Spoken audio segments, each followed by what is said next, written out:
Good afternoon, everyone. My name Oui, is bonjour tout le Lawrence. monde. I'm Je the m'appelle director Marg for the Office of Shea Evangelization Lawrence at pour le CACES, Bureau which is d'évangélisation the Canadian Conference of Catholic de la Bishops. conférence Very épiscopale. happy to have have you here Nous, today, and nous very sommes glad that heureux de you votre could join présence us for aujourd'hui this et pour presentation, cette the présentation, third in our series le on troisième de la Vatican série II.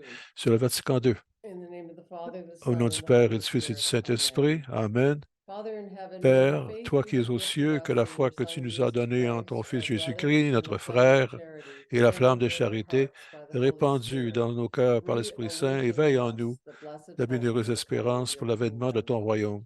May your Ta grace grâce nous transform us transforme into en diligent paysans actifs cultivators of the de semences evangelical évangéliques seeds that make pour que humanity l'humanité and the que l'humanité et cosmos l'univers entier se rise lèvent unto the dans confident l'attente confiante des cieux expectation nouveaux et de la of the terre new nouvelle, heavens and the new earth, quand les powers of puissances du evil mal seront overcome, vaincues your et glory que ta shall be gloire sera manifested rendue eternally. éternelle. May the Que grace la of the grâce du Jubilee jubilé reawaken in ravive en us chaque the pèlerin the l'espérance, yearning for heavenly l'espérance, treasures, and pour over l'aspiration des all biens the earth célestes the et joy déverse sur le and monde peace of entier la our joie et la paix de Redeemer. notre Rédempteur. To you, God, À toi, blessed Dieu, in béni eternity, éternellement, be reçois praise notre and louange glory et notre gloire forever à and travers ever. les siècles. Amen. Amen. So throughout the Alors, month of November, durant le mois de we have, novembre, in preparation for the en Jubilee in préparation pour le 2025, we've been jubilé en exploring 2025, nous avons important regardé documents des from documents the importants Second Vatican du Council. de And Vatican you'll II. recall that on Et November vous rappelez que 7th, le 7 Monsignor Murray novembre, Crouch shared his Monseigneur insights on the Crouch nous a parlé Constitution on de la Sacred Liturgy constitution de la and liturgie reminded us of et nous a the rappelé context, the le historical contexte context, and the important historique et principles des which are at principes the heart of importants the qui sont au liturgical cœur reform. de toute la réforme Last liturgique. week, La semaine Monsignor dernière, Ivan Monseigneur Ivan took Mathieu us on the nous a took us to fait the voir reflection on De Verbum, le the Dei Constitution Verbum, on la Divine Constitution Revelation, sur la révélation and he divine, reminded us et of il the nous a four rappelé great que les affirmations of 4 Dei affirmations Verbum. de Dei That Verbum, divine revelation que, is real, ce valid for soit all réel, times and valide people, dans and tous les temps et tous les continuing to peuples, be shared with et humanity. continue à être That we are partagé, called to et que nous study, sommes we, appelés à God has called to étudier, le study peuple and de Dieu know est appelé sacred scriptures à in order to étudier evangelize les and Écritures catechize, et and the afin method by d'évangéliser, which les we interpret the catéchiser, et la scriptures méthode must par lead us laquelle to the nous intention of the writer interprétons so we can les Écritures understand pour them suivre in and l'intention for our de own l'écrivain time. pour le suivre So dans today we notre temps turn to aujourd'hui. Et Revelation aujourd'hui, nous 10, regardons the Gaudium et Spes, Constitution on the la Church in the Constitution Modern sur World. l'Église The dans le monde Second moderne. Vatican Council Le sought to Vatican II a clarify voulu the role of the clarifier Church in the le world. rôle de l'Église dans le Gaudium et monde. Spes Gaudium et invites Spes us, nous invite invited us then, and invites us et nous now invite to aujourd'hui discern encore the signs of the de times, discerner to le signe des understand the temps pour importance comprendre of faith l'importance in the de public la foi square. dans l'aréna Born in publique. Saskatchewan, Donna Né Gernert à grew up in Saskatchewan, Donna Vancouver, Gernert BC. She était joined the Sisters of grandi à Charity of Vancouver, Halifax and fait partie earned des her Sœurs de la Charité de dimission degree at Halifax, a York eu son University diplôme à Mount University. University, She holds a et PhD elle in a un theology doctorat en from the théologie University of de St. Michael's l'Université College, Saint-Michael à Toronto, Toronto and has taught et a Mount St. enseigné Vincent à University in l'Université Halifax, Nova Mont-Saint-Vincent à Scotia, Halifax, St. Joseph's Nouvelle-Écosse, College in le Collège Edmonton, Saint-Joseph à Alberta, Edmonton, and Alberta, the Atlantic et School of Theology in l'École Halifax. As atlantique à director of Halifax. En tant ecumenical que and directrice de interrelations for the relations Canadian Conference écuméniques of pour la Catholic Conférence Bishops catholique from des évêques 1984 de to 1984 2002, à she 2002, served on the elle Canadian a Council of travaillé Church sur le Governing Conseil Board des and Églises Commission on Faith et and à la Witness, Commission sur la foi et participated in témoignage. ecumenical dialogues with Elle est members of the spécialisée dans Lutheran le Orthodox dialogue avec les and the impliquants United luthériens Churches, as well orthodoxes et as l'Église unie, interfaith de même que conversations des with the conversations Canadian Jewish interfoi Congress avec le and with Congrès juif representatives of the et, Council of et les Muslim représentants Communities in du Canada.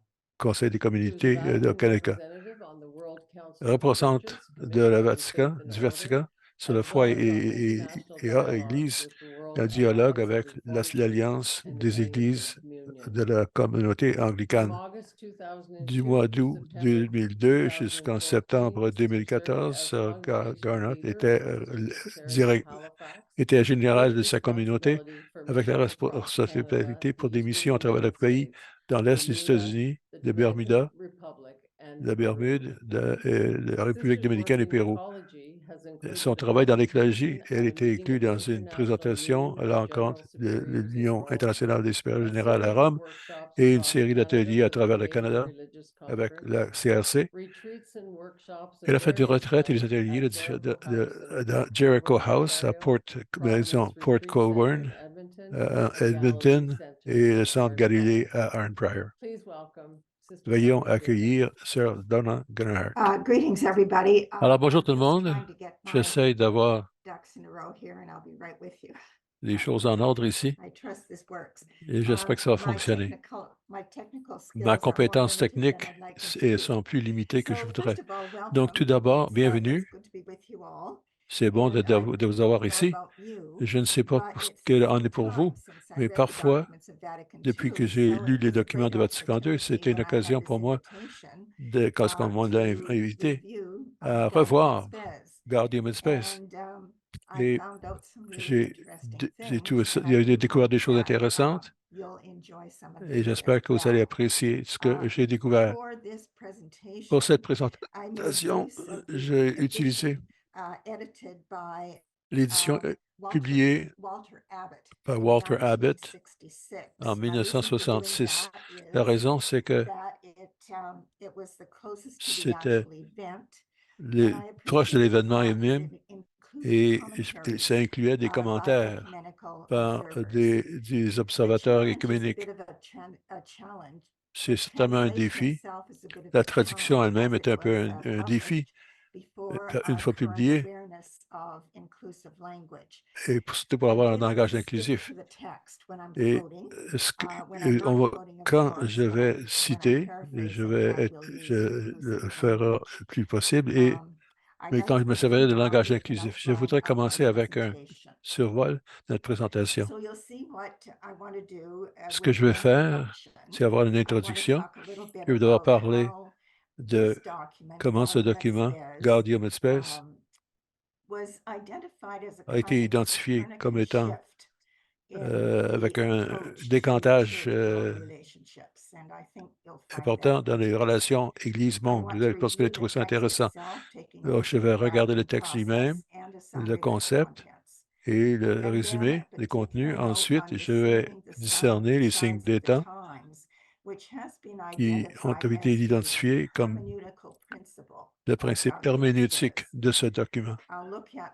Je vais regarder certaines notes de deux thèmes importants qui sont l'Église, la relation entre l'Église et le monde et l'engagement du chrétien dans le monde. Et la raison, c'est que avec les autres documents que vous avez déjà entendus présenter, ces documents n'arrivent pas comme ça par hasard. C'est vraiment des développements, des réflexions théologiques, des réflexions liturgiques avant la production du document. Et je vais regarder certains points de ce niveau-là. Et enfin, je vais parler de l'importance du pape François, surtout en relation avec ce document. Alors, allons de l'avant. Sister, excuse me, could you put your slide from the beginning just to show the slideshow itself? That's what I was hoping to do, actually. Oui, c'est ce que j'espérais. Voilà. This is better. Thank you so much. Bon, merci beaucoup. Okay. So, Bon. yes, pardon for the technological Excusez-moi pour les problèmes technologiques. Donc, nous allons commencer avec l'introduction. Et les commentateurs ont remarqué que ce document, Gaudium et Spes, représentant un décantage de Copernic dans les relations Église-monde. En d'autres mots, même alors que 1658, Copernicus a parlé que le Soleil travaille autour de la Terre et non pas le contraire. Donc, ce changement de Vatican II dans ce qui compte avec Gaudium et Spes, c'est quelque chose du genre dans nos relations. Donc, avec un vote de 2309 votes pour, 75 contre et 9 votes inutiles, Gaudium et Spes et le choix de l'espérance de la condition pastorale de l'Église dans le monde dans l'Islam a été promulgué le dernier jour du Concile Vatican II, le 7 décembre. Pour les commentateurs de l'époque, ce texte a marqué un changement dans les relations entre l'Église du monde, alors que le président du Conseil avait été convoqué pour traiter les questions internes. Le pape Jean XXIII a voulu que ce concile soit un concile ouvert au monde entier. Le paragraphe initial de Gaudium et Spes affirme, et je cite, « Les joies, les espoirs, les tristesses et les angoisses des êtres humains de ce temps, surtout de ceux et celles qui sont pauvres ou affligés de quelque manière que ce soit, sont aussi les joies, les espoirs, les tristesses et les angoisses des disciples du Christ. » En effet, rien de vraiment humain ne manque d'éveiller un écho dans leur cœur, car leur communauté est composée d'êtres humains. D'une unité dans le Christ, ils sont conduits par l'Esprit Saint dans leur marche vers le royaume de leur Père, et ils ont accueilli la nouvelle du salut qui s'adresse à toute personne. C'est pour ça cette communauté se rend compte qu'elle est réellement et intimement liée à l'humanité et à son histoire.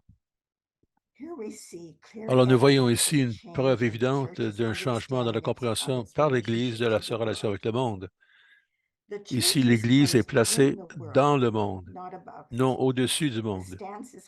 L'Église adopte une position de dialogue, non pas de domination, et l'importance de l'histoire est clairement affirmée ici. L'Église n'est pas le seul témoin, le seul participant dans le plan de Dieu. Dieu voulait que l'Église et que le monde et le royaume où chaque élément est appelé à s'affirmer. Alors, si on regarde l'ébauche, le pape Jean XXIII souhaitait clairement un concile ouvert aux préoccupations du monde contemporain. Et c'est intéressant de noter qu'aucun des documents préparatoires élaborés avant l'ouverture de Vatican II ne faisait quelque référence que ce soit à ce sujet. L'impulsion donnée à la rédaction de Gaudium et Spes provient d'un discours prononcé par le cardinal Suenens le 4 décembre 1962. Dans ce discours, il déclarait que le Concile ne devait pas se contenter d'examiner le mystère de l'Église en elle-même, ad intra, mais qu'il devait aussi réfléchir à la relation avec le monde entier, ad extra, en posant des questions sur la personne humaine, sur l'évangélisation des pauvres, sur la justice sociale et sur la paix dans le monde. L'intervention du cardinal Suenens était soutenue par les cardinaux Martini, le futur pape Paul VI, et Monseigneur De Caro, ainsi que par Don Herder Camara, qui était à l'époque l'évêque auxiliaire de Rio de Janeiro. Et il s'opposait à ce que le Conseil passe tout son temps à discuter des problèmes internes de l'Église, quand alors que 2 tiers de l'humanité sont en train de mourir de faim. Un comité de rédaction a été mis en place et le texte était largement débattu et fréquemment révisé au cours des 3 sessions suivantes. Les rumeurs circulaient selon lesquelles le texte serait annulé ou réduit. Et entre septembre et décembre 1965, 500 pages d'éclaircissements dactylographiés en interligne simple ont dû être examinés. C'est en réponse. Le débat final s'est déroulé le 13 novembre au 7 décembre avec l'approbation et la promulgation intervenant le dernier jour ouvrable du Concile. Le texte publié commence par une note en bas de page expliquant les préoccupations soulevées par l'application du terme « constitution » pour un document qui, de par sa nature, ne définit ni ne décrète quoi que ce soit de dogme immuable. Bien qu'une majorité des pères du Concile avaient approuvé l'utilisation du terme « constitution pastorale », plusieurs centaines d'entre eux ont voté pour lui substituer le terme « déclaration » ou lettre, exposition, ou or a exposé, similar ou d'autres designation, désignations semblables which would clearly have reduced its status. qui auraient réduit son état, son statut. So Donc, let's take a look at the regardons outline of the text itself. le sommaire du texte lui-même. Après une préface and an introductory et un statement, exposé the introductif, document is le document est divided divisé en into deux two parties main principales. parts, with the La première first partie being more doctrinal in étant focus, davantage axée sur la and the doctrine, second et la taking a more seconde pastoral adoptant une approach approche plus and pastorale addressing some en problems abordant of certains special problèmes d'une urgency. urgence particulière. The final Les deux two derniers paragraphs of the paragraphes text du recapitulate texte its main récapitulent themes and les call principaux on thèmes et all appellent toutes people les of personnes de bonne goodwill volonté to assist à in aider à la mise en implementing its œuvre de ces proposals. propositions. A second Une footnote deuxième in the note en bas de published page text dans le texte indicates publié indiquait that although que, the pastoral bien que la constitution constitution is made up pastorale of soit two composée de parts, deux parties, it constitutes an elle organic constitue une unity. unité organique. In brief, En bref, Constitution is la called Constitution pastoral est dite because pastorale while parce que tout en resting on s'appuyant sur les doctrinal principes principles, doctrinaux, it seeks to elle cherche à express the exprimer la relation relation of de the l'Église au church to the monde world and et à modern l'homme mankind. moderne. The result is Il en that, on the résulte one que, hand, d'une part, a une pastoralist orientation light pastorale est is present présente in the first dans la première part, partie de and la on première the other partie, hand, et a d'autre part, une doctrinal orientation slant is present doctrinale in the est second part. présente dans la seconde partie. Consequently, Par the conséquent, la Constitution must be Constitution doit être interpreted interprétée selon les according normes to the general générales de norms of l'interprétation theological théologique. interpretation. Interpreters Les must bear in interprètes mind, doivent garder à especially l'esprit, in surtout part dans la two, deuxième partie, the que changeable il y avait des circumstances circonstances the changeantes, subject matter que le by its sujet, very de par sa nature, nature même, impliquait. involves. In four separate chapters, En 4 part chapitres one distincts, deals with la human première partie dignity, traite de la dignité the humaine, human community, la communauté humaine, human activity throughout l'activité the humaine dans le world, monde and the role of et the du rôle de church l'Église in the dans le monde modern moderne. world. The doctrinal Les principes principles in doctrinaux de la part première one partie begin with the commencent par affirmation that l'affirmation que all tous les human êtres beings humains are created in sont the créés à image l'image et à and la likeness ressemblance of de Dieu God, and et all are appelés, called to communion tous with God. appelés à la communion avec Dieu. All share an Tous partagent une equal dignité and égale et inalienable inaliénable dignity, qui ne which dépend is not d'aucun dependent accomplissement on any ni d'aucune accomplishment appartenance or membership in à any group, un groupe que ce and soit cannot be lost et qui ne peut être by any perdu en birth raison defect, d'une anomalie disease, congénitale, or d'une crime. maladie It ou d'un just crime. is. Ce qui existe Human existe. dignity is linked La dignité to humaine est liée à la conscience. conscience, Quote, the most à secret savoir core qu'il and le sanctuary noyau le of plus man, secret et Article le 7, sanctuaire de l'être humain, de l'homme. and the freedom Et la to liberté exercise d'exercer sa conscience conscience is an est un droit inviolable humain human privilege. inviolable. Called by God Appelés to par live in Dieu à vivre en community, communauté, humans are physical les êtres and humains sont des spiritual êtres beings physiques et who are spirituels qui social sont by sociaux nature. par nature. In brief, En résumé, man's la social nature needs sociale de make l'être it humain rend that évident the que le progress of the progrès de human la personne person humaine and et le the progrès de la advance of société society elle-même itself hinge on dépendent each other. l'un de l'autre. For the Dans beginning, le point de débat, the subject le from the sujet beginning, et the le but de subject toutes les and goal of institutions all sociales social institutions is est and et must doit be être the human la person, personne humaine which for its qui, part pour and sa by its part et very de par sa nature, nature même, stands a entièrement completely in besoin need of de la social vie life. sociale.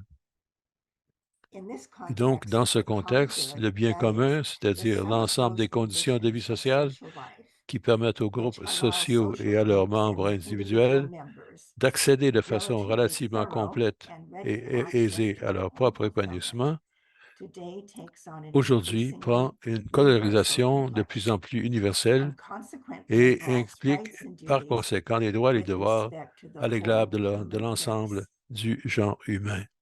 The third chapter Le in this troisième chapitre de section cette moves section on traite de to a l'activité humaine dans consideration le of monde, human activity in the world. Beginning partant with the du récit biblical biblique de la account of création, creation, where où humanity is l'humanité given a reçoit le mandate mandat to de gouverner govern le the world monde with avec justice et justice and sainteté. holiness.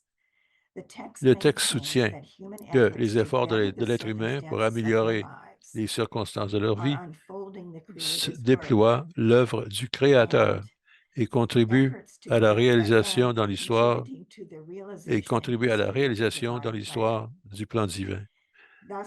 Ainsi, il était clair que le message chrétien ne dissuade pas les êtres humains de construire le monde et ne les pousse pas à négliger le bien-être de leurs semblables, mais plutôt que les êtres humains sont au contraire plus strictement tenus à faire ces choses. Article 34. Affirmant que les affaires terrestres et les préoccupations dérivent des mêmes dieux, le texte inclut une discussion sur l'autonomie légitime des affaires terrestres. Puisque toutes les choses, du fait même qu'elles ont été créées, sont dotées d'une stabilité, d'une vérité, d'une bonté, de lois et d'un ordre qui leur sont propres, l'investigation méthodologique dans chaque branche du savoir humain s'harmonise avec la volonté du Créateur. Et lorsqu'elle est menée d'une manière authentiquement scientifique et en accord avec des normes morales, elle n'entre jamais vraiment en conflit avec la foi. S'appuyant sur ce qui avait été dit dans les 3 chapitres précédents, le dernier chapitre de la première partie réfléchit au rôle de l'Église vivant et agissant dans le monde moderne. Il en ressort une relation de réciprocité, chacun apportant et recevant une aide précieuse à l'autre. La position de l'Église à l'égard du monde est une position de dialogue et son objectif demeure clair, tout en aidant le monde et en recevant de nombreux avantages de ce monde. L'Église a une seule intention, une seule vocation, que le règne de Dieu vienne et que le salut de toute la race humaine puisse s'accomplir. L'article 45. Les 5 chapitres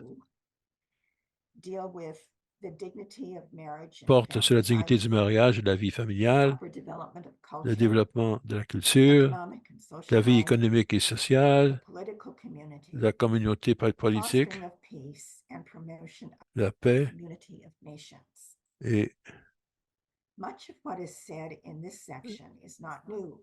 une communauté des nations. Une grande partie de ce qui est dit dans cette section n'est pas nouveau, mais une réitération des positions affirmées dans les déclarations sociales du pape de Léon XIII à Paul VI. Son importance ici, cependant, réside dans la présentation cohérente dans une constitution conciliaire qui donne à l'enseignement une plus grande clarté et une plus grande autorité. Commençant par le mariage de la famille, la plus petite et la plus intime des unités sociales, les chapitres suivants se déplacent dans des cercles de plus en plus larges pour considérer la culture, la vie économique et politique, et enfin la promotion de la paix sur la scène mondiale. Chaque sujet est examiné dans le principe des principes doctrinaux identifiés dans la première partie et essaie d'illustrer comment la dignité humaine, la liberté de conscience et les valeurs sociales doivent être maintenues. Dans chaque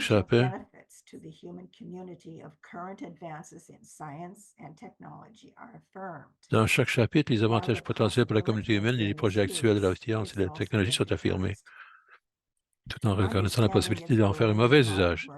Comprenant que son rôle dans le monde moderne est un rôle de dialogue, l'Église doit être bien informée dans les développements séculiers afin de proclamer l'Évangile avec crédibilité dans la société contemporaine. The chapter on marriage and family life takes a strongly personal tone, emphasizing the centrality of conjugal love and the establishment of a covenant relationship between two persons. Without losing sight of the primary importance of procreation. Sans perdre de vue l'importance de la procréation, le texte nous parle de la responsabilité du couple, c'est-à-dire de régler le nombre, la quantité de naissances à la lumière de leurs devoirs envers eux-mêmes et aussi à ajouter des enfants dans la famille. Alors, depuis Paul VI avait déjà établi une commission pour étudier la population, les familles et les naissances en 1964. Le texte ne veut pas régler des détails, ne donne pas des détails en ce qui regarde le contrôle des naissances. Le chapitre sur la culture accepte l'émergence de nouvelles disciplines intellectuelles valables et de tendances mondiales qui peuvent contribuer à la capacité de façonner une culture plus authentiquement humaine, mais qui peuvent aussi conduire à une déshumanisation de la culture et qui peuvent même laisser de larges segments de la population à la traînée à cause de l'analphabétisation. Alors, dans ce contexte, le respect de le chrétien doit maintenir un contact étroit avec tous les aspects de la culture, ce qui implique le respect de la liberté de l'érudit. On dit qu'il soit reconnu que tous les fidèles, qu'ils soient clercs ou laïcs, possèdent la possibilité de poser des questions, la liberté de l'opinion et la capacité de s'exprimer avec liberté. C'est l'article 62. Alors, le chapitre sur la vie socio-économique commence par noter que les multiples inégalités vécues par des individus et les nations dans ce domaine sont ressenties avec une conscience de plus en plus aiguë, alors que le progrès dans la production de biens et de services dans le monde moderne devrait assurer la croissance d'un peuple et répondre aux attentes croissantes de l'espèce humaine. Alors, le texte affirme que la dignité du travail humain ainsi que le droit des travailleurs à participer à la prise de décision et à disposer de suffisamment de temps libre pour cultiver la vie de la famille sociale, culturelle et religieuse.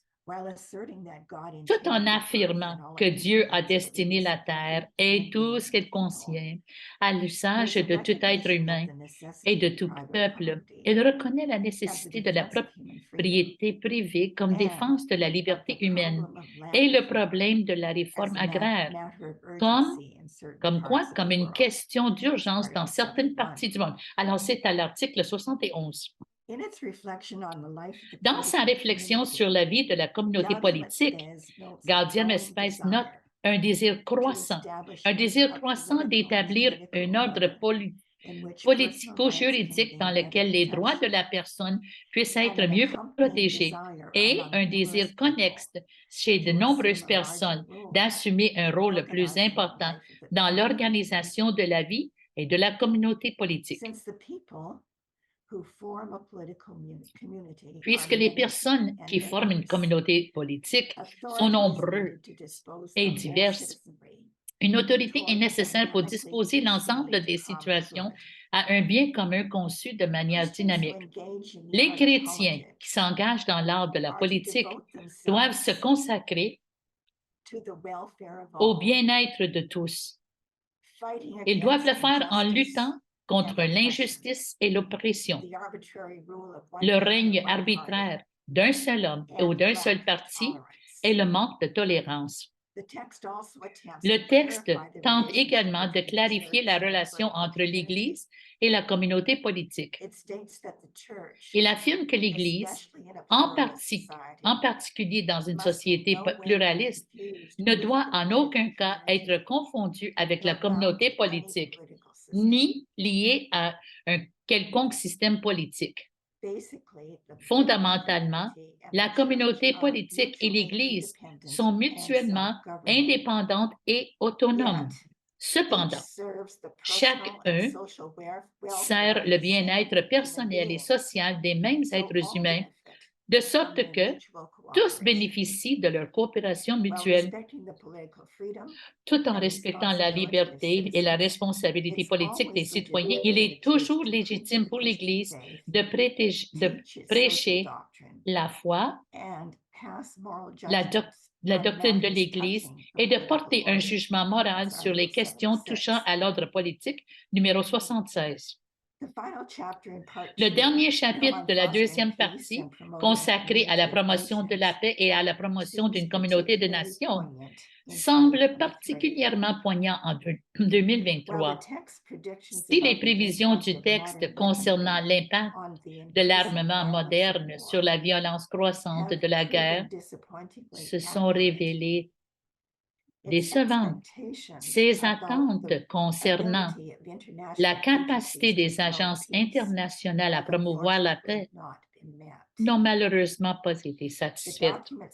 Le document parle clairement de la course aux armements comme d'un piège tout à fait perfide pour l'humanité et qui blesse les pauvres à un degré intolérable.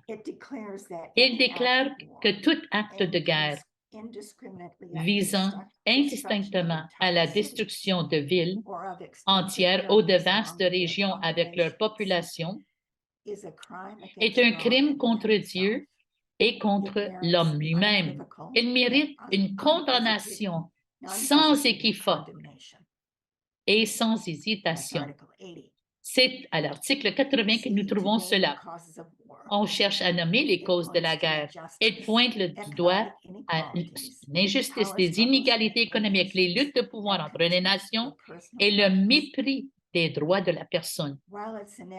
Si son analyse des sources de désaccord international semble perspicace, la volonté de prendre des mesures concrètes pour résoudre des problèmes spécifiques semble malheureusement faire défaut. Les agences internationales, tant gouvernementales que non gouvernementales, ont mis en place de multiples programmes pour répondre à divers besoins. Pourtant, les Nations unies semblent souvent tellement dominées par les luttes de pouvoir internationales que leur capacité à prévenir ou même atténuer l'impact de la guerre semble extrêmement limitée. Alors, nous allons nous tourner à la question du discernement des signes du temps. Faisant écho aux paroles du pape Jean XXIII lorsqu'il a convoqué le Vatican II, la déclaration introductive de Gaudium et Spes commence par une référence au fait que l'Église a toujours eu le devoir de scruter les signes des temps et de les interpréter à la lumière de l'Évangile. Alors, c'est un peu s'éloigner de le contexte biblique quand on pense des signes des temps qui sont liés aux événements effrayants qui signalent la fin du monde. Cette interprétation positive de et à cause de cela, oui, cette interprétation positive a été considérée par certains des pères du Concile comme problématique. Alors, après le Concile, cependant, son utilisation dans un contexte plus optimiste est devenue assez courante parce que nous en faisons référence souvent aujourd'hui. Dans un article écrit en 2015 intitulé « Reading the Signs of the Times through a Hermeneutics of Recognition », Gaudium et Spes et son importance pour l'Église, Massimo Fagioli identifie l'expression « les signes des temps » comme l'un des principes herméneutiques de Vatican II. Il ne s'agit pas seulement d'être conscient des événements mondiaux, dit-il, mais plutôt de reconnaître qu'il y a des faits historiques, qu'une présentation crédible de la foi,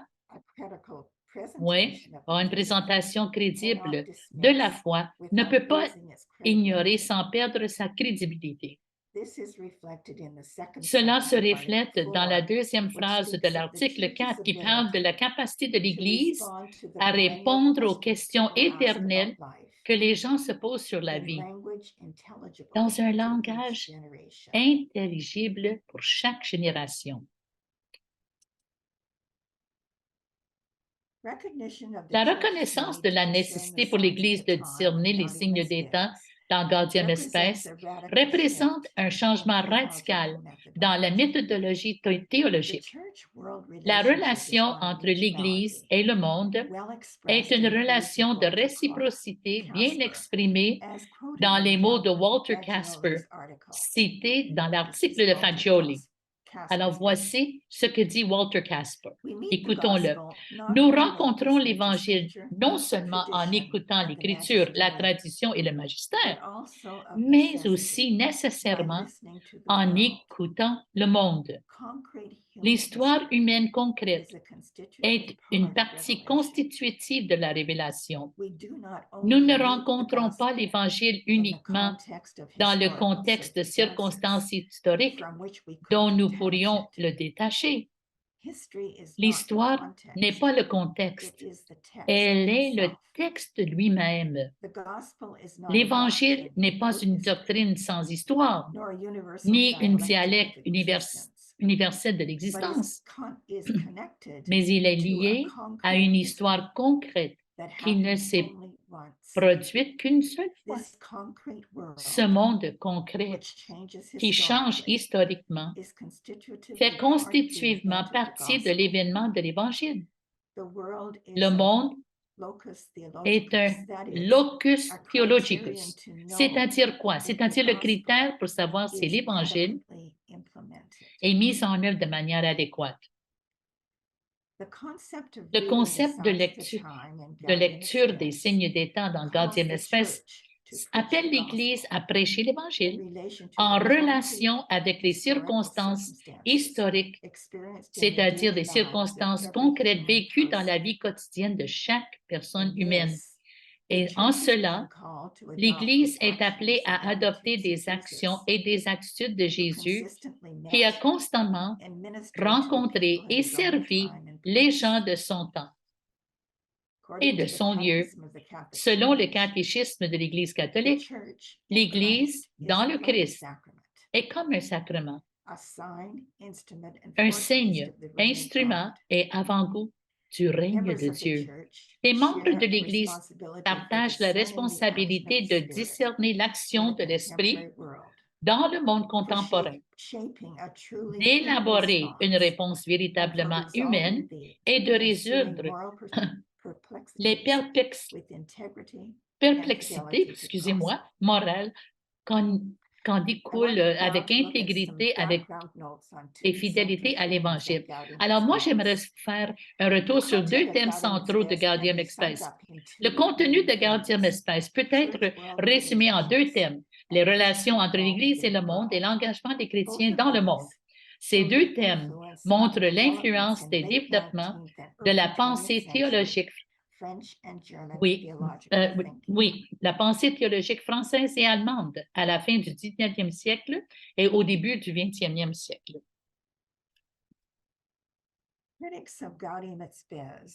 Alors, les critiques de Gaudium et Spes voient des références de l'article 5 au passage d'une conception plutôt statique de la réalité à une conception plus dynamique et évolutive, et dans l'article 74, au devoir des gouvernements d'adopter une conception dynamique du bien commun, la preuve de l'influence de la pensée des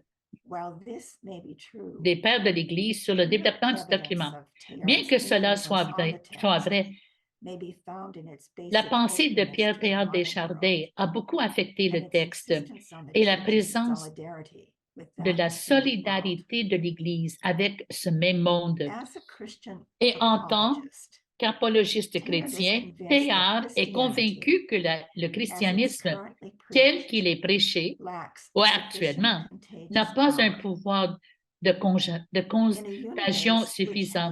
Dans un univers fantastiquement élargi et intégré par la pensée scientifique moderne, le christianisme est rejeté, non pas parce qu'il est trop difficile, mais parce que son code spirituel semble moralement limité.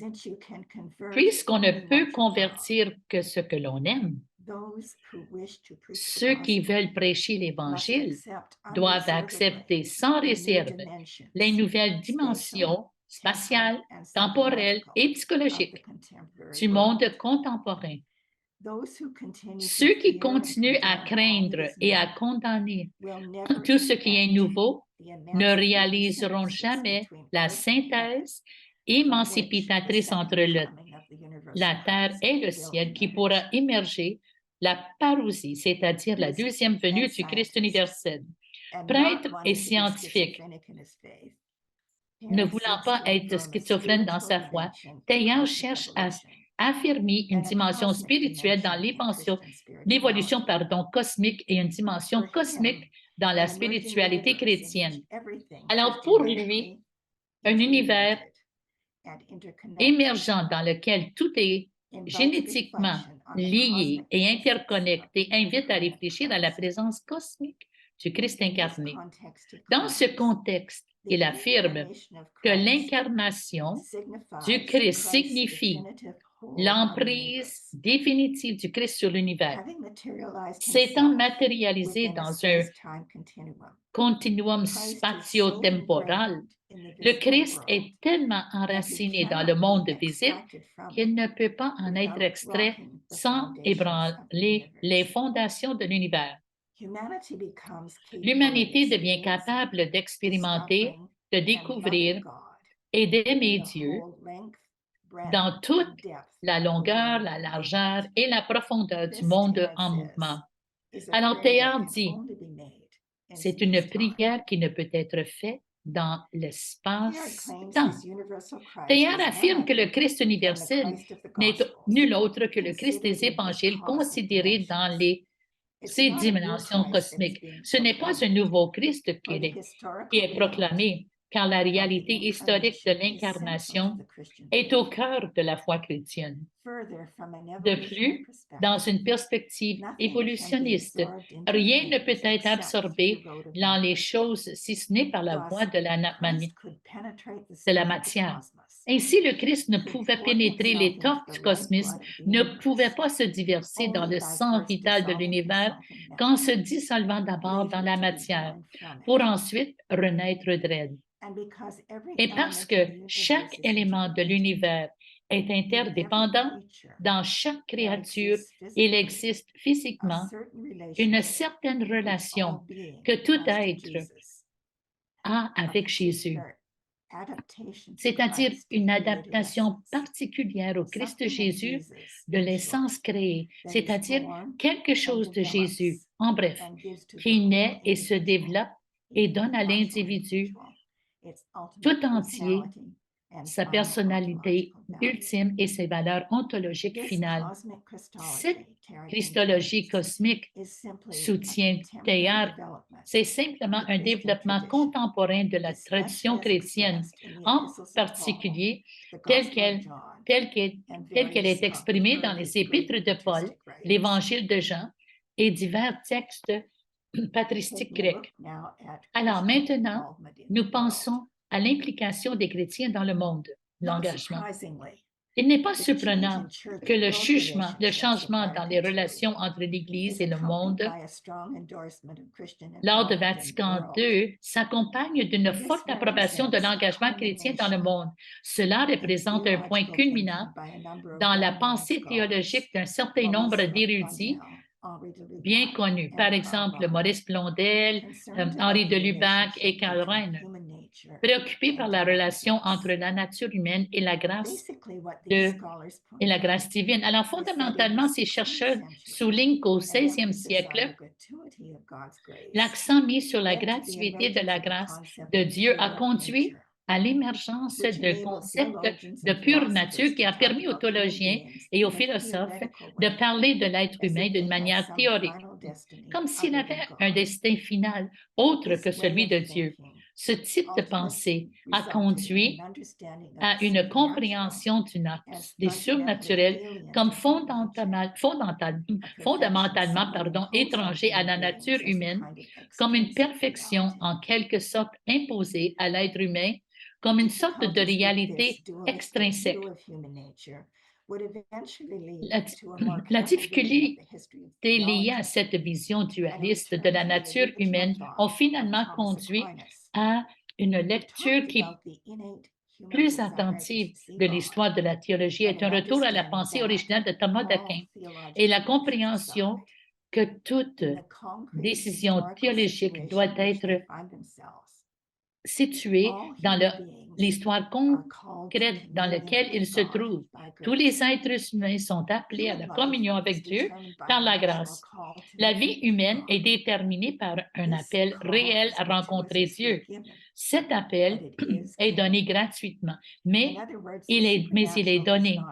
En d'autres termes, le surnaturel n'est pas contre nature, ce qui est peut-être mieux compris comme la différence entre une graine et une pierre. Dès le début, les humains sont créés dans le Christ. La chute, le péché originel, ne change pas cette orientation première. Vatican II nous parle donc d'un appel unique au salut qui concerne l'ensemble de la personne humaine et chaque personne qui vit.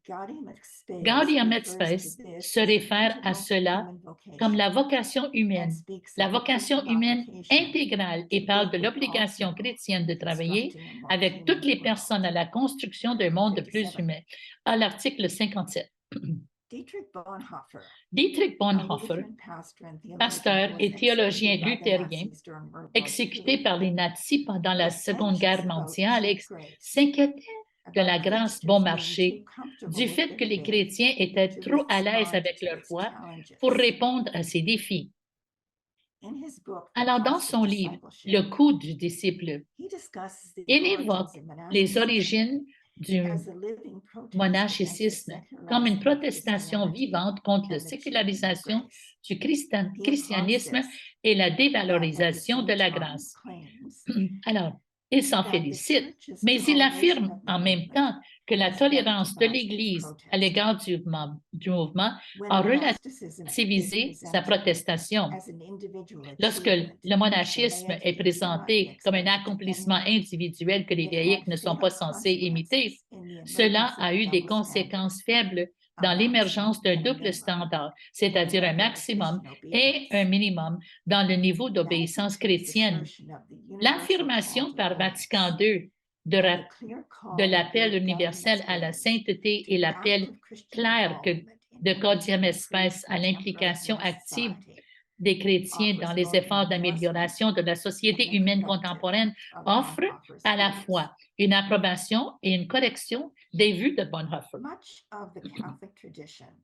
Une grande partie de la tradition catholique a considéré la contemplation comme l'activité humaine la plus élevée. Le travailleur avait un statut bien inférieur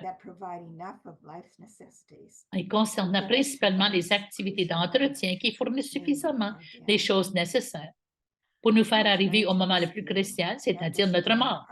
Alors, contrairement à ce point de vue, Teilhard de Chardin soutient que le travail que nous accomplissons tout au long de notre vie, que Dieu nous attend à chaque instant dans notre action.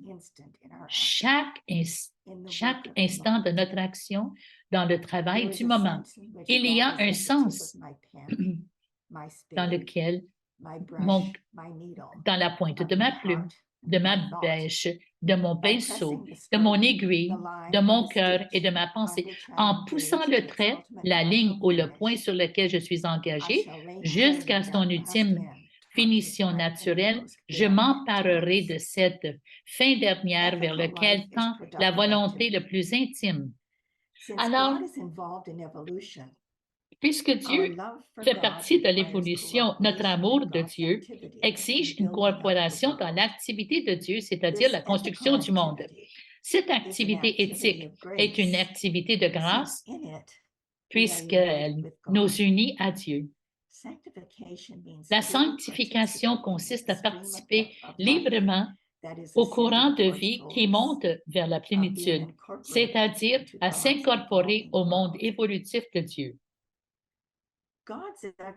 L'activité de Dieu est présente chaque fois que les individus s'engagent à améliorer le monde. Les êtres humains doivent exercer leur propre créativité. Si Dieu doit réaliser ce qu'il veut, sans l'effort humain, non seulement Dieu ne veut pas, mais il ne peut pas faire advenir ton règne. Il s'agit là d'un point crucial. L'activité des créatures ne peut être accomplie que par les créatures et non par Dieu indépendamment de ces créatures. Sans les êtres humains, Dieu ne peut pas accomplir ce qu'il veut accomplir. Dieu n'a pas seulement besoin de la main-d'œuvre humaine pour cultiver les champs et construire les maisons. Il planifie aussi à travers elles, c'est-à-dire Dieu utilise et donc dépend des pensées et des affections humaines pour déterminer comment construire la terre. Alors, ces idées se retrouvent partout dans Gaudium et Spes et surtout au numéro 34. Loin de penser que la créature rationnelle existe, les chrétiens sont convaincus que les triomphes de la race humaine sont signes de la grandeur de Dieu et de son dessein mystérieux sur le monde. Pour discerner la volonté de Dieu, il faut essentiellement penser à ce que nous pensons de mieux. Dieu nous parle avec notre propre voix. Dans le meilleur des cas, nos pensées sont les pensées de Dieu et nos voix sont les voix de Dieu.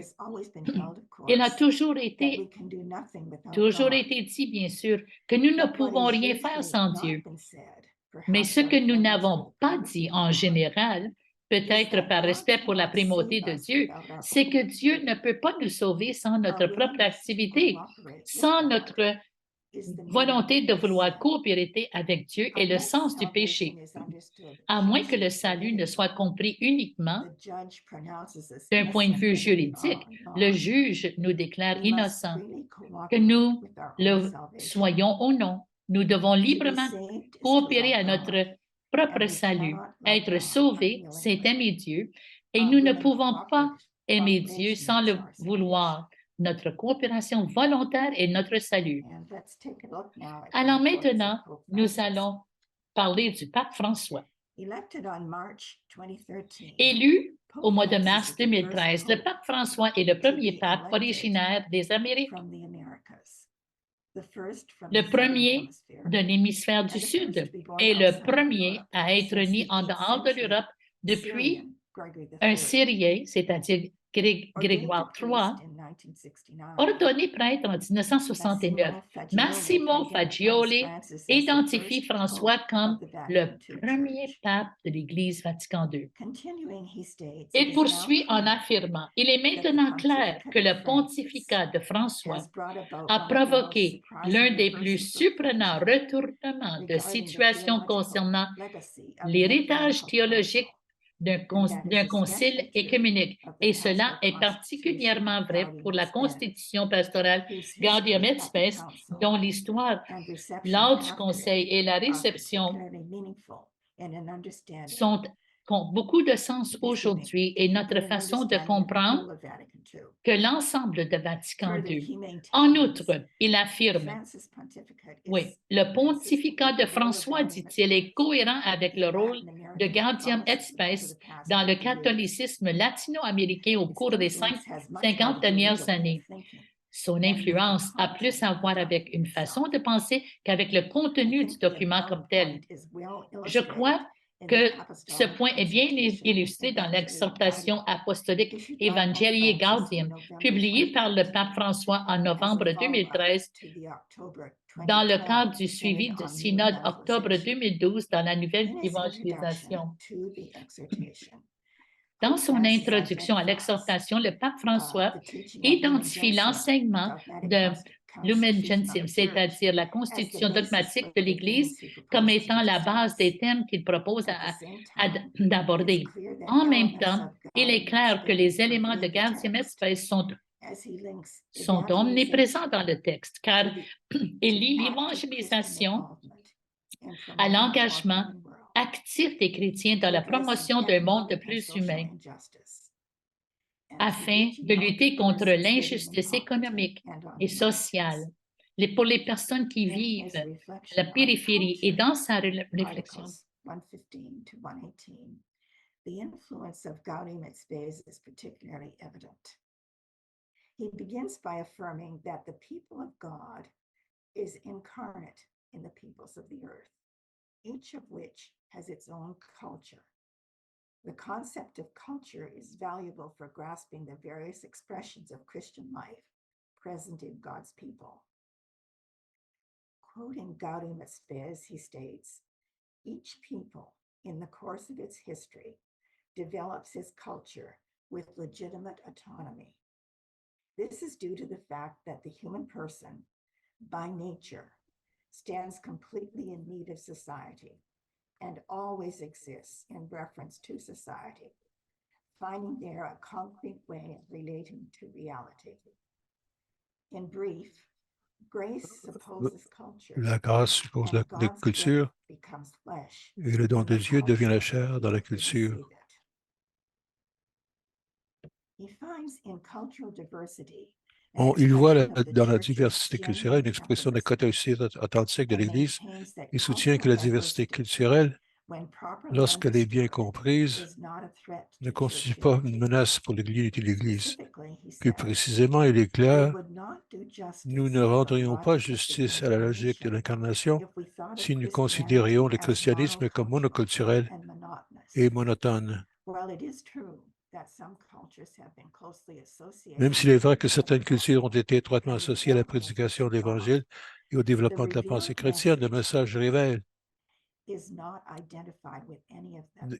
le message révélé ne s'identifie à aucun d'entre elles. Son contenu est Another transculturel. aspect of this Un affirmation autre of aspect de cultural cette diversity affirmation de la diversité culturelle est is la the reconnaissance recognition of de la multiple multiplicité des cultures in the modern cultures dans le world monde moderne, and the et need la to nécessité hear the d'entendre voices la of voix de each, chacune d'elles, the voices voix of des women, femmes, youth, voix des jeunes, indigenous voix des peoples, autochtones, in order to afin de develop an développer une understanding and compréhension et une presentation of présentation de la truth in vérité du Christ Christ, working in each of them. agissant en chacune d'elles. At this point, a À ce comparison of two moment-ci, il papacies serait may peut-être be of intéressant interest de with some comparer deux listeners. papautés. Elected in Élu October en octobre 1958 58 à l'âge de 76 and et already montrant showing déjà des signs of signes de the fragilité frailty qui that allaient would lead to conduire à his sa death mort in June en juin 1963. 1963, Pope John XXIII was seen by many as le a pape Jean caretaker pope. XXIII était considéré par His beaucoup comme un pape convocation of the intérimaire. Second Vatican Sa Council on convocation the du 22nd Concile of Vatican April II le 25 décembre 1961 1961 was greeted a with été accueillie avec surprise surprise and some et une dismay certaine by many, consternation par plusieurs, as was his decision to invite tout comme sa ecumenical décision guests d'inviter les hôtes and the écuméniques et des individuals femmes to religieuses participate in the à participer au Concile as en tant observers. qu'observateurs. Also elected Également in élu à l'âge de 1966, 76 ans, Pope Francis le pape had shown François a montré des increasing signes signs of croissants de fragility for the fragilité past number of au years. cours de ces dernières années. His decision Sa décision de call a convoquer un synod synode on assis sur la synodality synodalité and to invite et d'inviter laity, les laïcs, including y women compris and les youth, femmes et les jeunes, to become full à y participants, participer has pleinement, likewise a been également greeted été with accueilli avec surprise surprise et une and certaine some dismay. consternation. The first La phase première of the phrase du synod has synode just been vient de completed. s'achever. It will be Or, il serait interesting to intéressant de see if voir it will s'il lead, conduira, comme as Vatican did II, Vatican à une II, église plus to ouverte, a more open, plus energetic, énergique and et plus energized dynamique. church. I hope you have found J'espère this of some interest que and ça pourrait susciter un certain intérêt some insights as we move forward. dans le Thank you, Gaudium et Sister Spes. Donna. That, Merci, Sœur very Donna. insightful and so C'est much une to présentation unpack très there. pleine. Il y a beaucoup de choses à I'm thinking découvrir. about a lot of things. One of the things I'm thinking Une about des is choses auxquelles je Cardinal pense, Suenens, c'est le what you were cardinal talking about there Suenens in dont terms vous of avez his parlé au call, début, quand il a appelé that the council had to be le Conseil about devait more être than sort of plus inward que looking. And I remember intérieur, a ad intra, à priest l'intérieur. Je me rappelle quoting un Cardinal prêtre Suenens, qui and I've never citait been le able to find the cardinal quote. Suenens. Je n'ai jamais pu It trouver was cette citation. prudence, C'était prudence prudence, everywhere. prudence partout. Soon there'll be courage nowhere. Bientôt, We'll il n'y aura die of aucun wisdom, courage. wait On va and mourir see. And de I'm la just now sagesse. wondering if this Je me document that you demande si talk ce about document from dont tu viens de December parler, de décembre 4th, I think it was in 4 62, décembre I'm en going to go and 62, read that because I'm je just vais le wondering lire if parce que je me maybe demande that si was a peut-être que paraphrase c'était une paraphrase of what he was trying to de say ce qu'on essayait de back dire then à as ce moment-là, this council was unfolding. alors que ce Anyway, conseil just a little se aside, if you will. évaluait. I'm going to turn it over to De Anne aparté, je vais Walsh, demander à who Anne is Walsh going maintenant to qui va facilitate some questions animer des for us. questions pour nous. Thanks, Anne. Merci. Thank you, Mark. Merci beaucoup. Sœur Donna, merci beaucoup. Il va y avoir un remerciement plus tard, officiel, mais je pense que il faut vous reconnaître l'énorme travail que vous avez fait dans ce webinaire. Déjà, il y a des questions et donc je vais commencer avec la première question qui était arrivée. Une de nos participants dit, je n'étais pas catholique à Vatican II.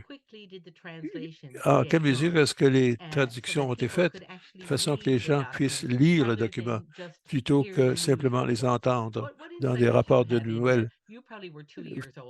Vous avez peut-être 2 ans à ce moment-là, vous aussi, hein? Non, on aurait aimé ça. C'était très vite. Il y avait le travail, la traduction a été faite très vite parce que cette édition, le Abbott, a été produit en 1966.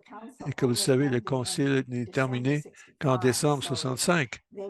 Donc, ils ont dû travailler sur la traduction assez vite.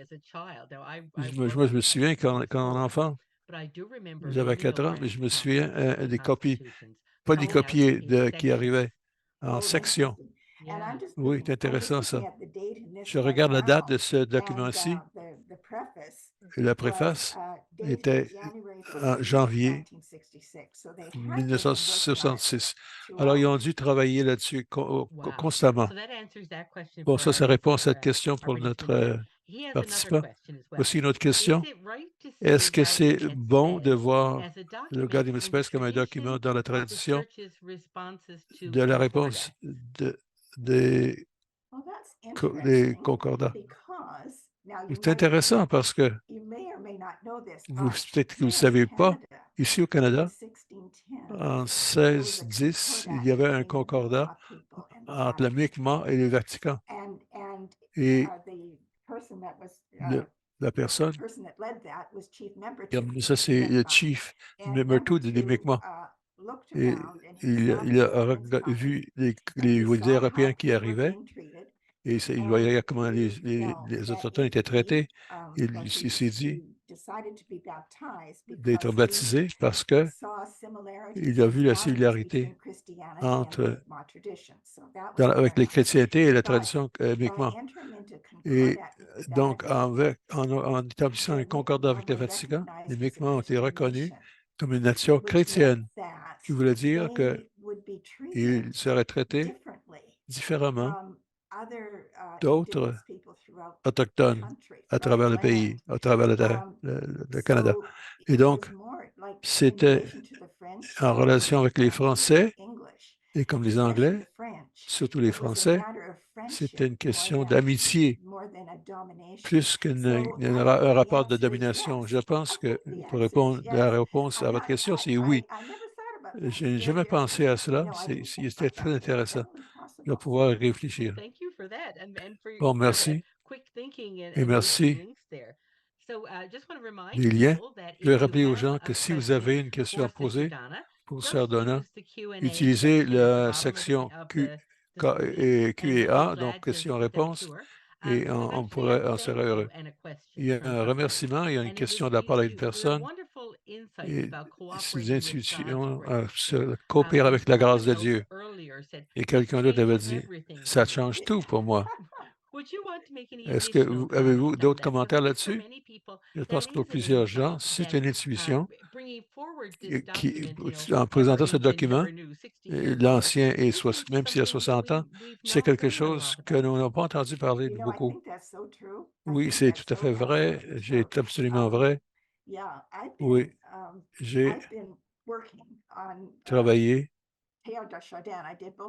Teilhard de Chardin. J'ai fait ma maîtrise et mon doctorat sur Teilhard de Chardin. Je ne voulais pas vous écraser avec ça, mais il y a une intuition intéressante. L'idée concernant d'être engagé dans le monde où on se trouve et toute l'idée que c'est pas seulement quand on prie, c'est quand on est impliqué. Et parce que nous comprenons que Dieu a créé le monde dans une évolution et que notre engagement avec le monde, c'est un acte de grâce. Je ne sais pas si ça répond à la question, mais je peux recommander de lire le milieu divin. Il y a des gens qui prennent des notes. Il y a des gens plutôt qui ils veulent avoir le rapport avec Fangioli. J'ai mis ça dans la question-réponse. Le 60e anniversaire de Vatican II et le synode de synodalité, est-ce que pensez-vous que ça va créer un nouveau mouvement de l'Église dans le monde, un nouveau ou deux nouveaux mouvements pluriels? J'ai l'impression que ce pape François sera là. Oui, il y aura un effort de ce sens-là. J'ai Evangelii Gaudium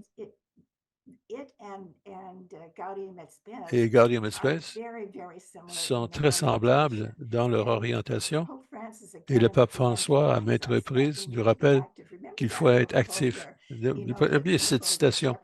Les gens, il faut que les pasteurs sentent, aient l'odeur des brebis. Alors ça, d'autres, il faut être impliqué dans le monde, bien sûr. Et c'est là où nous rencontrons Dieu. Ce n'est pas parce qu'on ne rencontre pas Dieu dans la prière, ne vous méprenez pas, c'est vrai. Mais nous avons besoin de Dieu dans nos activités quotidiennes. Bon, pour les parents, pour les gens qui élèvent qui que ce soit, la chrétienté devrait être une religion de recherche et d'effort. Bon, prier et travail. Vous avez une intuition intéressante sur quel point est important de récupérer cette étude de ces documents de Vatican II. Et un de nos participants dit, est-ce que vous croyez que les séminaristes devraient étudier ça pour aider le peuple de Dieu?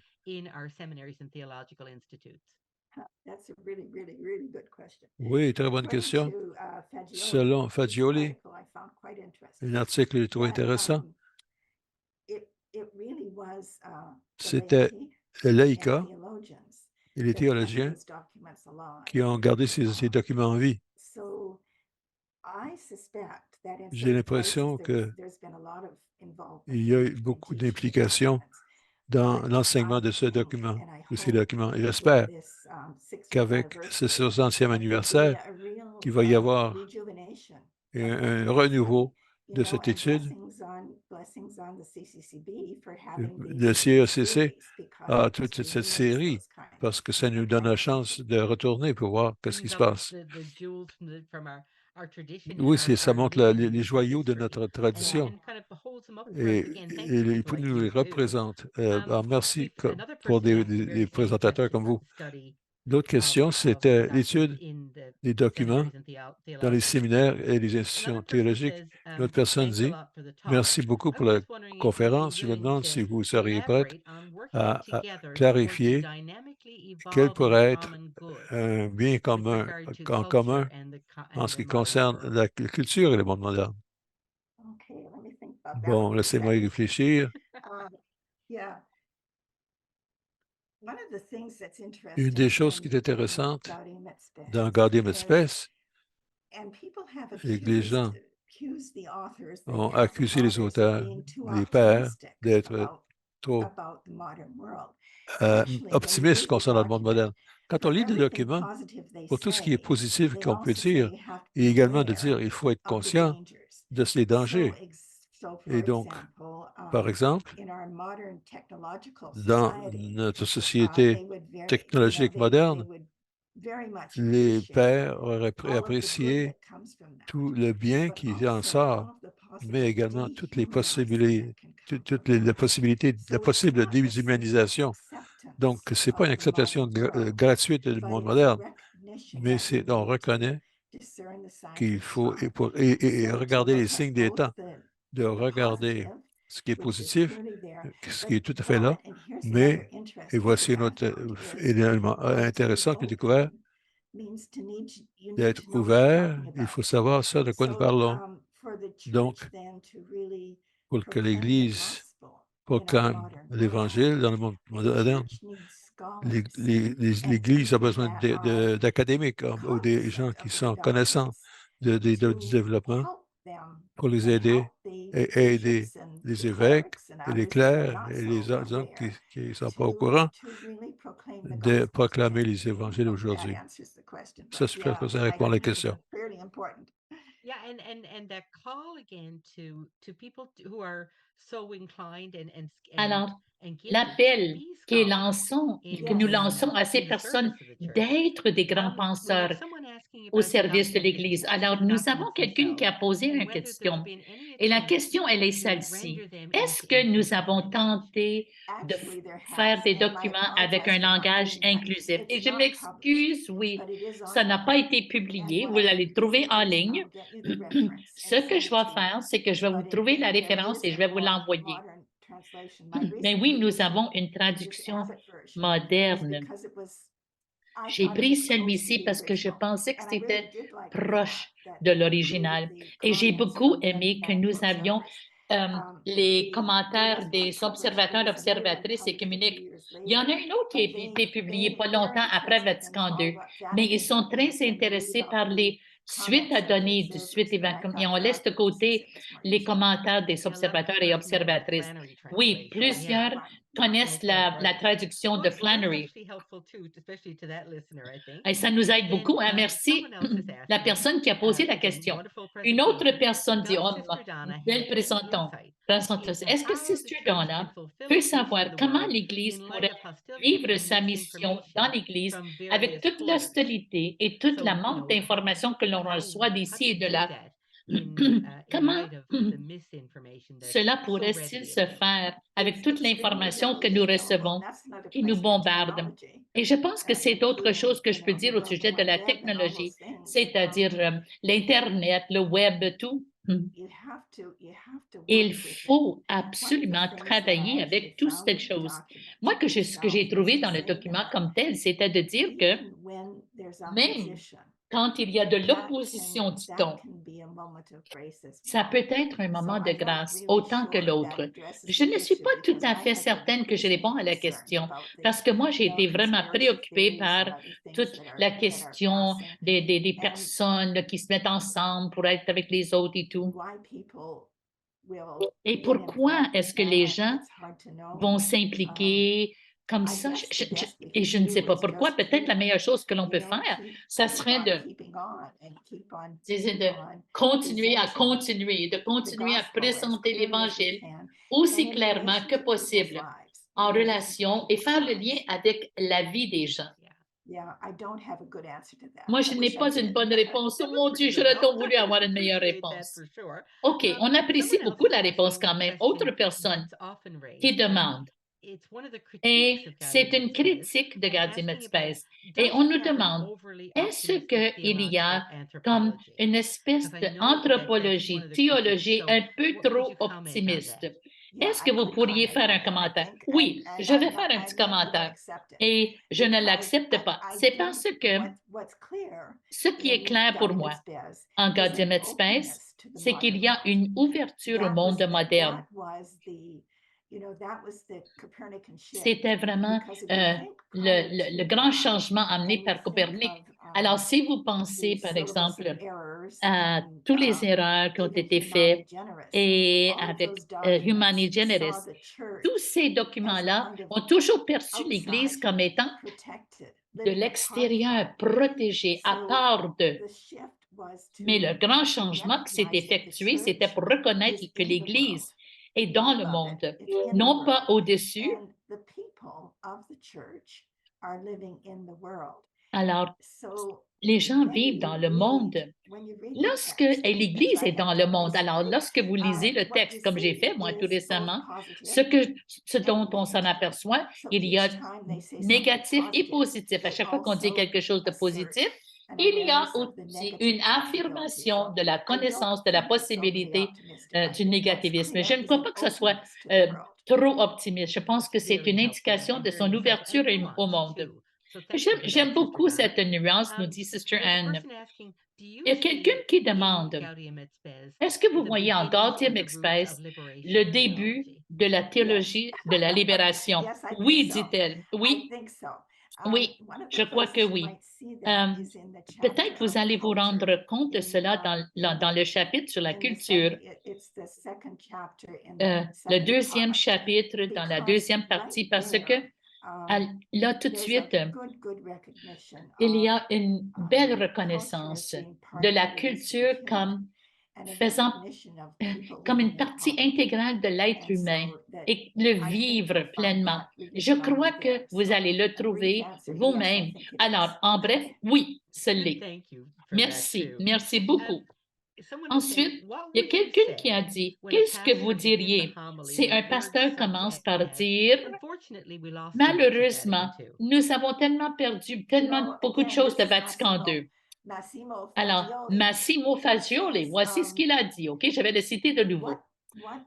Il a dit, ce que Gaudium et Spes a fait et ce que Vatican II a fait était ce n'est pas qu'ils ont effectué les changements étaient déjà en train de se réaliser.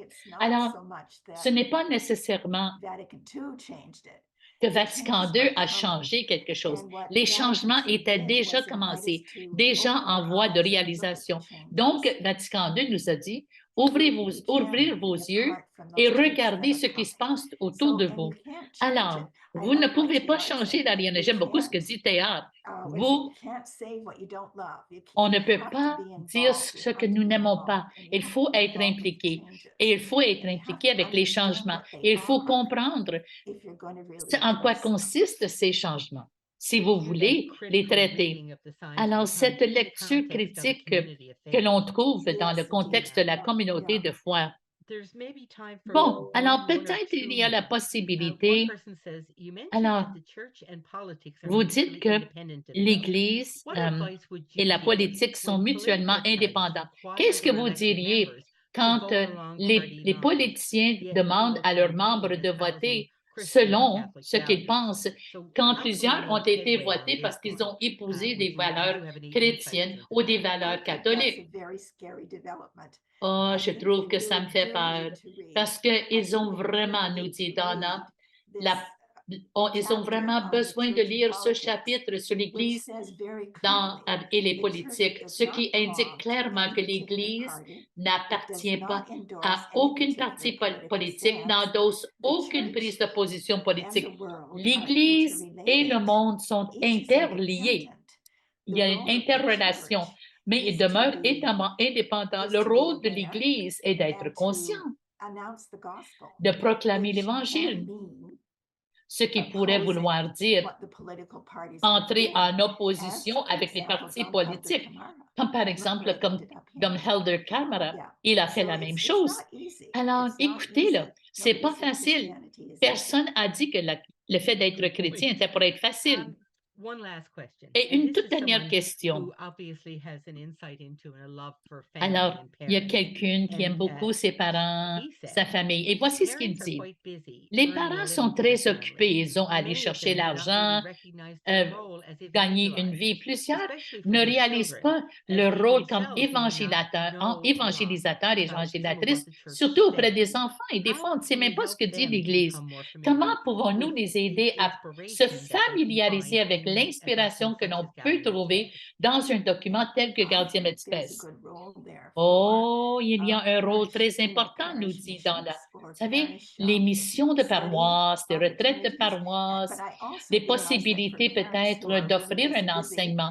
Mais pour les parents qui sont tellement occupés, des fois, ce n'est pas toujours possible de le faire. Je me souviens très bien, une journée, j'étais en conversation avec ma belle-sœur et j'ai dit, tu sais, tu es une personne de foi et parce que tu es une personne de foi, vous avez une compréhension innée des valeurs chrétiennes.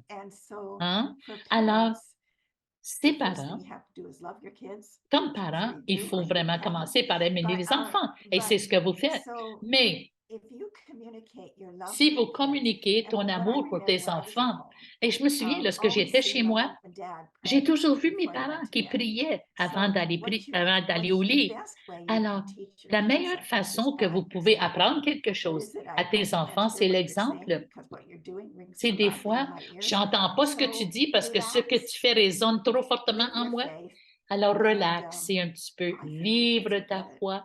Les enfants vont vraiment se laisser toucher. Alors maintenant, nous allons passer à la conclusion naturelle de cette conférence. Non, te dire merci, non pas seulement pour avoir relevé ce qu'a dit le Vatican II, mais surtout de nous l'avoir présenté aujourd'hui, de l'avoir entré en dialogue avec le synode, avec le pape François, avec le deuxième Vatican.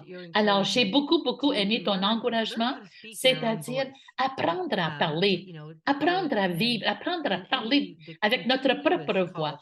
Et cet appel continue tout au long de la présentation de demeurer fidèle, à discerner les signes des temps dans toute leur complexité, dans toute leur beauté.